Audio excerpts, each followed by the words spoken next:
검찰만 수사할 수 있는 것들이 몇 개 있기 때문에 다 함께 손봐야 됩니다.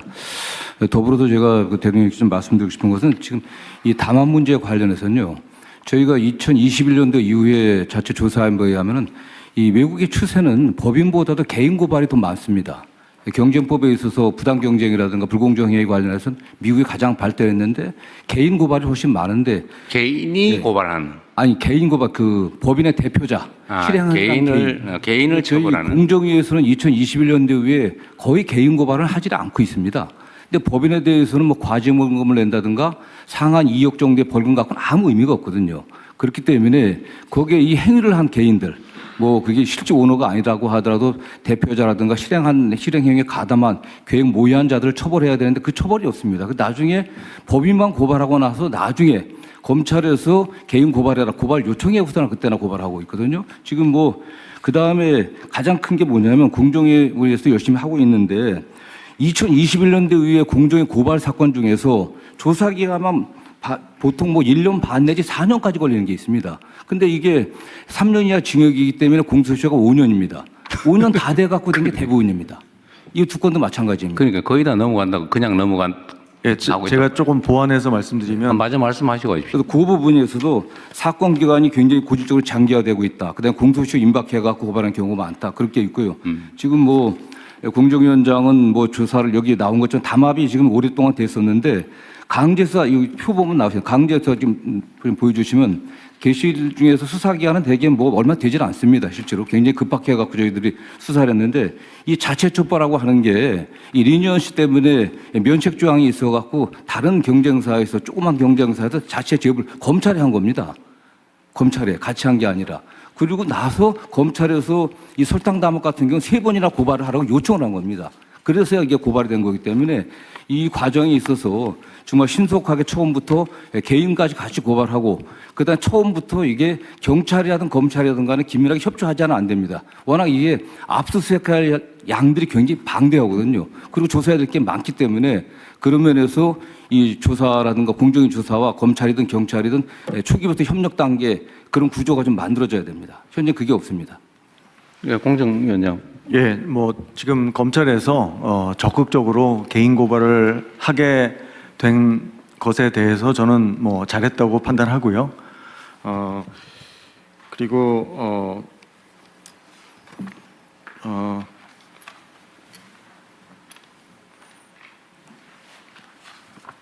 지금 그 밀가루 사건이나 설탕 사건 같은 경우에 이제 이 조사 기간이 일반적으로 다른 선진국도 담합 사건은 상당히 길어질 수밖에 없습니다. 실제로 공정위의 담합 사건 평균 사건 처리 기간은 다른 선진국에 비해서 느린 건 아니고요.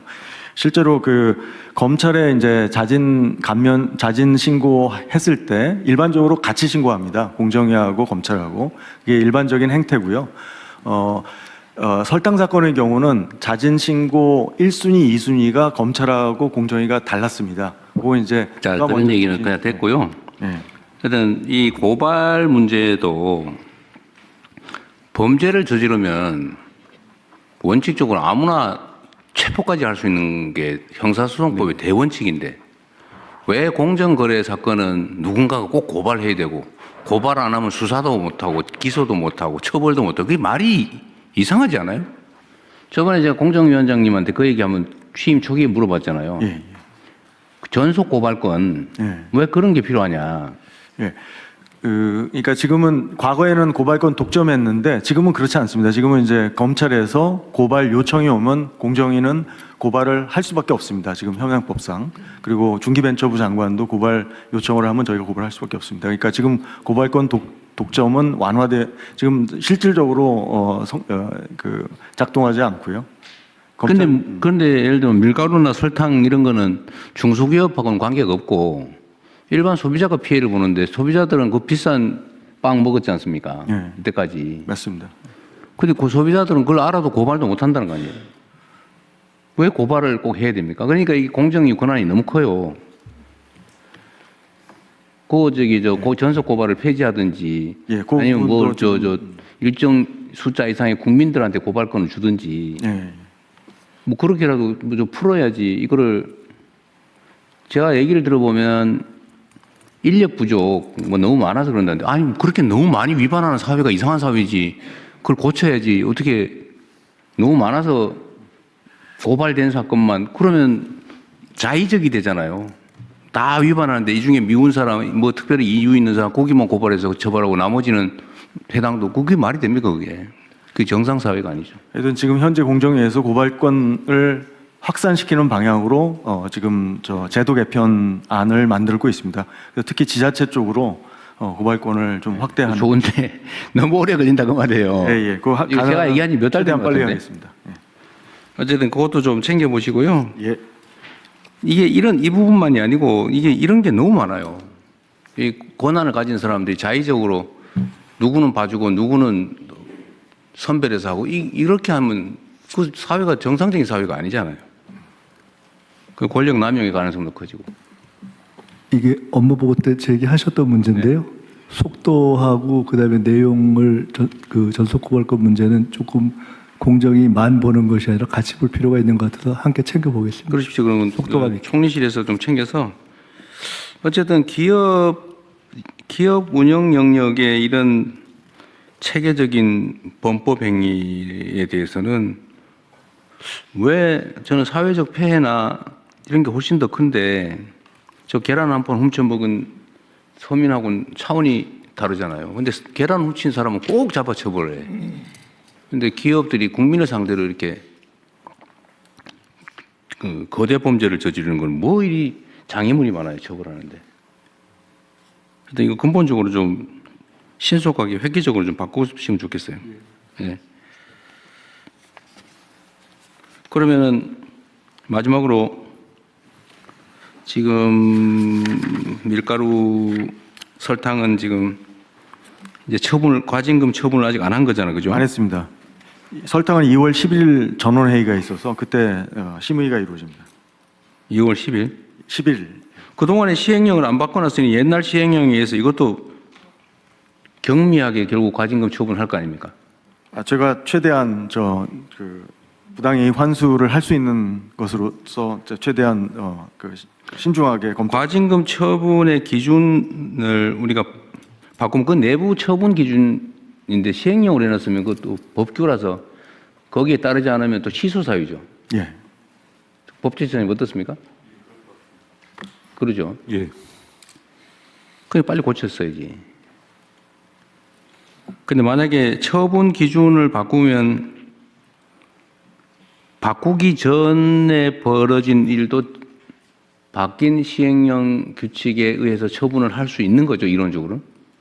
실제로 법원에 소송으로 가게 되면은 그거는 그 행위 소급해서 당시 불이익을 규정으로 해요? 준 걸로 봐서 효력을 인정 안 하려고 할 것 같습니다. 행위 당시 기준으로 한다고. 예. 차관이 이건 뭐 어쨌든 방법을 좀 찾아서 최대한 신속하게 하십시다. 예, 최대한 엄중하게 네. 저 경정을 울리는 그런 결과를 내도록 노력하겠습니다. 진짜 경종 울려가지고 종 울리면 놀래야지. 이거 안 놀래 이게. 예, 저 굉장히 심각하게 보고 있습니다. 이 사건에 대해서. 종 소리면 놀래야 경종이지. 네. 네. 예. 다른 의견 없으시면 진행된 논의 반영해서 저희들이 진행하겠습니다. 접수하겠습니다. 다음은 외국어선 불법 조업 경제적 제재 강화 방안을 해양수산부 차관께서 보고해 주십시오. 네, 해양수산부 차관입니다. 외국어선 불법 조업 경제적 제재 강화 방안을 보고드리겠습니다. 먼저 검토 배경입니다. 지난 12월 23일 해수부 업무보고 시 외국어선 불법 조업에 대해서 최대 벌금액을 현행 3억 원에서 10억 원까지 상향하는 방안을 보고드렸습니다. 이에 대해 대통령님께서 과징금 제도를 도입을 하고 필요시 금액도 더 상향하는 등 경제제재 강화 방안에 대해서 검토를 지시하셨습니다.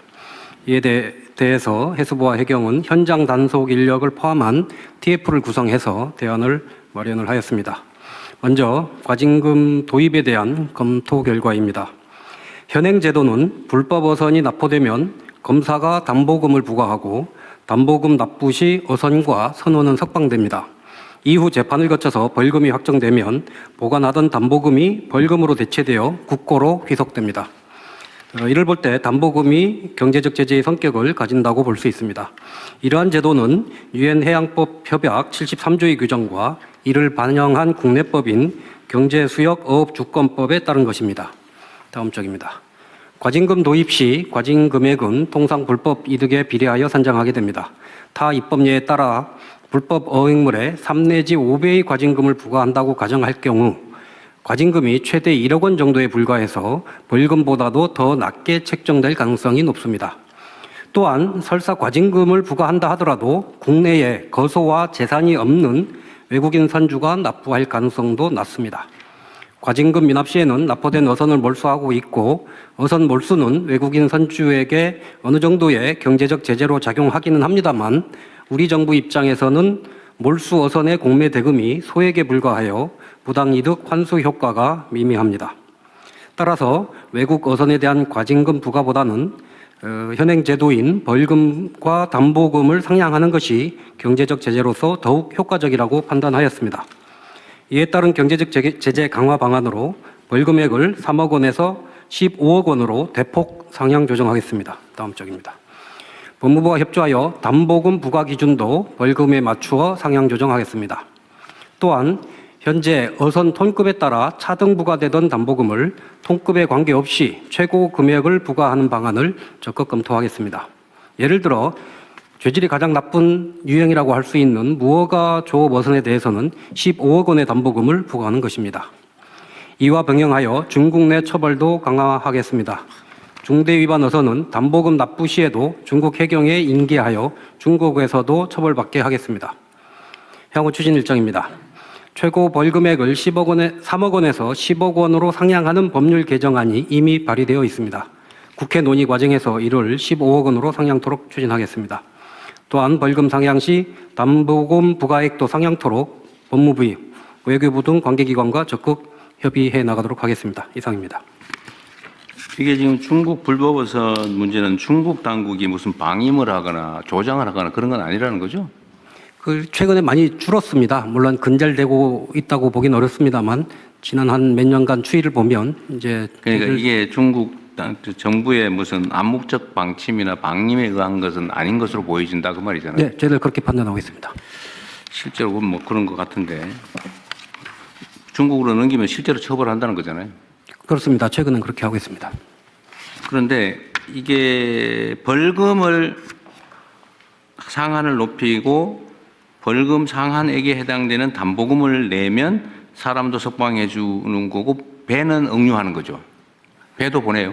담보금을 납부하면 배도 보내줍니다. 배도 보내. 예, 그게 국제해양법 협약. 실제로는 이제 뭐 벌금을 내든 말든 되돌아보지 않는 거잖아요, 그죠?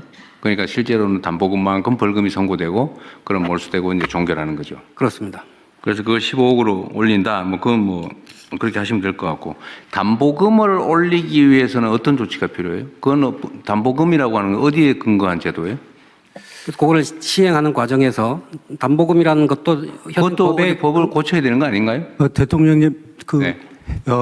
오른쪽입니다. 해양경찰의 네. 직무대행 말씀드리겠습니다. 네. 일단 그 이지어업법에 벌금을 상한을 해놔야 됩니다. 그러니까 그건 해야 되는데 담보금 상향은 지금 말이 없어서 이제 그거 법적 조치 없이도 법 개정 없이도 그냥 15억으로 벌금만 아닙니다. 개정하면 담보금은 15억을 할 수 있는 거예요? 담보금은 그 법적 성격이 벌금에 해당됩니다. 그래서 이 제도는 이지어업법에 벌금액을 상한을 해주면 그 상한에 맞게끔 해양경찰이 대검하고 협의를 합니다. 그래서 담보금 기준을 정해 놓습니다, 이게. 근데 담보금 기준을 정하는 근거가 법이냐, 뭐 규칙이냐, 내부 방침이냐. 이건 대검 내규로 돼 있는데요. 이 내규라는 거는 이제 대검하고 또 법원하고 이렇게 협의를 해서 그러니까 해경에서 담보금을 이제 벌금이 3억인데요. 담보금을 3억을 우리가 이렇게 검사에 지휘건의를 하면 검사가 3억 원을 똑같이 이렇게 올려줍니다. 그래서 이제 이게 이제 정확히 말씀드리면 보증금 납입 조건부 석방제도입니다. 이 부분이. 그러니까 이해하겠는데. 예. 대통령님 제가 말씀 올리겠습니다. 대검 내규입니다. 네. 그러니까 그거는 내규는 내규만 고치면 된다. 그렇습니다. 그럼 됐고 그 과징금 제도를 병행 도입한 병과하는 거는 문제가 있는 거예요? 뭐 법리적으로 가능은 합니다만 저희들이 과징금을 제도로 도입을 하면 과징금을 산정하고 부과하고 현행 벌금 체계를 병행 추진하면 오히려 현장에서는 복잡해져요? 예, 혼선만 가중될 거라고 판단을 했습니다. 근데 지금 중국 불법 어선들의 이제 규모가 통계적으로 대충 어느 정도 규모라고 나오겠죠. 어선의 규모 말씀하시는 건가요? 지금 점점 대형화되겠죠. 어선들이 커져서 평균적으로 한 100톤급 정도 되고 큰 배는 150톤, 200톤까지 가는 배도 있다고 하고 있습니다. 일단은 15억 정도로 올리면은 그거 뺏기지 않기 위해서 안 올 것 같아요.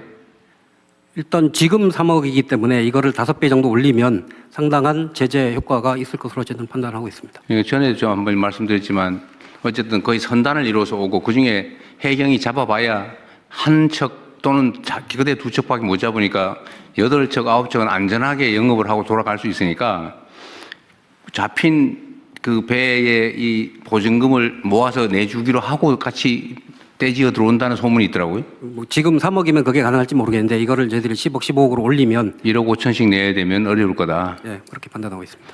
일단 한번 해보시죠, 그러면. 과징금 얘기는 그냥 일단 놔두는 걸로. 알겠습니다. 다른 의견 없으시면 원안대로 접수하겠습니다. 그냥 드림 사업 추진 현황 및 계획을 보건복지부 장관께서 보고해 주시기 바랍니다. 네, 그냥 드림 사업 추진 현황 및 계획에 대해서 보고드리겠습니다. 지난해 9월 대통령님 지시 이후에 신한금융그룹과 협업을 통해서 12월부터 57개소에서 시범 사업으로 시작하였습니다. 올해는 정부 예산을 반영해서 정부 예산과 민간 후원금을 활용해 시범 지역을 확대하고 있고 5월부터는 본 사업 전환 예정입니다. 추진 현황입니다.